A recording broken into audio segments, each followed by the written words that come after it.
ஏம்மா உங்க வீட்டுக்கு ஏன் போக மாட்டேங்கிற? நான் எங்கேயும் போக மாட்டேன். நீங்க எல்லாரும் ரொம்ப பாசமா பாத்துக்கிறீங்க. எனக்கு உங்களை ரொம்ப பிடிச்சிருக்கு. கமிஷனர் சார் வந்திருக்காரு.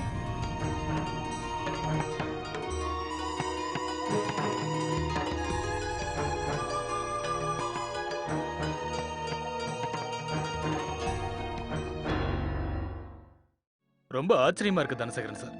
இந்த 4 நாள்ல உதய்பூர்ல இருக்கிற ஒரு போலீஸ் ஸ்டேஷன்ல கூட ஒரு பொண்ணு காணாம போயிட்டாங்கிற புகாரை யாரும் தரவே இல்ல. சரி, நீங்க அந்த பொண்ணுகிட்ட விசாரிச்சு பாத்தீங்களா? அந்த பொண்ணு ஏதாவது சொன்னால? இங்க பாருங்க தனசேகரன் சார், எனக்கு ஒரு விஷயம் மட்டும் புரியவே இல்லை. ஒருவேளை இந்த பொண்ணு யார் வீட்லயாவது தொலைஞ்சு போயிருந்தா நிச்சயம் அவங்களுக்கு ஒரு ஃபோன் காலாவது வந்திருக்கணும். அதாவது நான் என்ன சொல்ல வரேன்னா, பணம் கேட்கறது இல்லனா போன்ல மிரட்டுறது அந்த மாதிரி எதுவும் நடக்கல.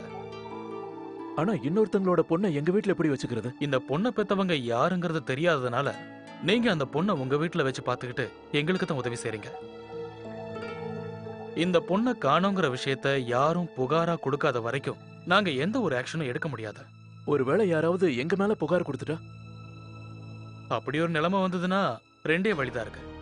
ஒண்ணு, இந்த பொண்ணை அனாத ஆசிரமத்துக்கு அனுப்பி வச்சிடணும். அனாத ஆசிரமத்துக்கா? ஆமா, அந்த பொண்ணோட அப்பா அம்மா சொந்தக்காரங்க யாருன்னு தெரியாத வரைக்கும் அரசாங்கத்தோட அனாத ஆசிரமத்துல இந்த பொண்ணை பத்திரமா பாத்துப்பாங்க. இல்ல நீங்க விருப்பப்பட்டா உங்க வீட்லயே கூட வச்சுக்கலாம். இந்த பொண்ணு யாரு என்னங்கிற விவரம் தெரியற வரைக்கும் உங்க வீட்லயே இருக்கலாம்.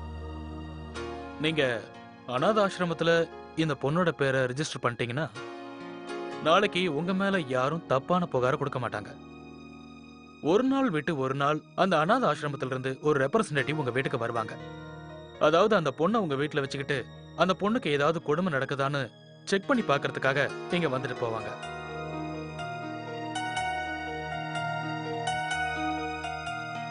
இத பாருங்க சார், நீங்க என்ன செய்யணுங்கிறத நான் விளக்கமா சொல்லிட்டேன். இதுல உங்களுக்கு எது சரின்னு படுதோ அந்த மாதிரி செய்யுங்க.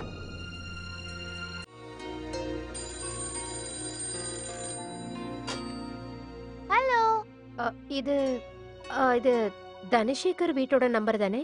இல்ல, நீங்க சொல்ற மாதிரி யாருமே இங்க இல்ல. நீங்க யார்கிட்ட பேசணும்? என்ன மன்னிச்சிருங்க. கிரிஜா, குழந்தைக்கு பால் கொண்டு வா. இது இது சாந்தி அக்காவோட குரல் தானே? ஆமா, உங்களுக்கு அவங்கள தெரியுமா?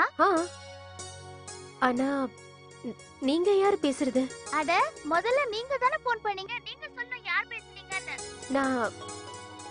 நான் உங்க மருமக அர்ச்சனா இருக்கால, அவளோட அம்மா. நீங்க அர்ச்சனாவோட அம்மாவா? வணக்கம் ஆண்டி. வணக்கம்மா. இப்ப சொல்லல நீங்க யாருன்னு? என் பேர் சகி. சகினா? சகி, யார்கிட்ட பேசிட்டு இருக்க? போன கூட. போய் அந்த பக்கம் உட்காரு. ஹலோ, வணக்கம் சம்பந்தியம்மா. ராதிகா, வணக்கம். சொல்லுங்க, எல்லாரும் நல்லா இருக்காங்களா? எல்லாரும் நல்லா இருக்காங்க. உங்க வீட்ல விருந்தாளி வந்திருக்காங்க போல. நான் அப்புறம் பேசுறேன். இல்ல இல்ல, விருந்தாளி எல்லாம் யாரும் இல்ல. இந்த பொண்ணு பேரு சகி. சகினா யாரு? இவளை பத்தி அர்ச்சனா உங்ககிட்ட எதுவுமே சொல்லலையா? அது என்னன்னா, கொஞ்ச நாளா அர்ச்சனா கிட்ட பேசவே இல்ல. என்னாச்சு? ஏதாவது பிரச்சனையா? இல்ல, ஆனா அது வந்து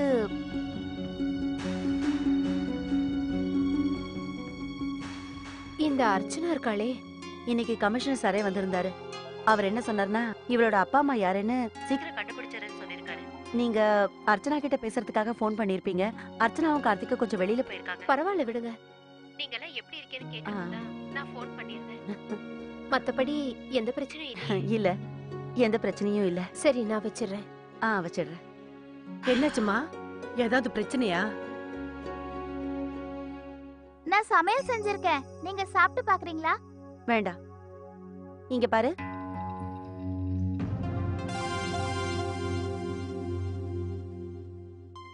நான் சொல்றத கேளு சகி.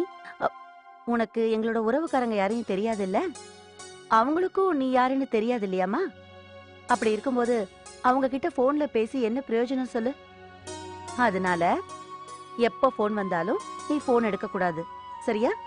சாரி ஆண்டி, தெரியாம பண்ணிட்டேன். இனிமே நான் போன் எடுக்க மாட்டேன்.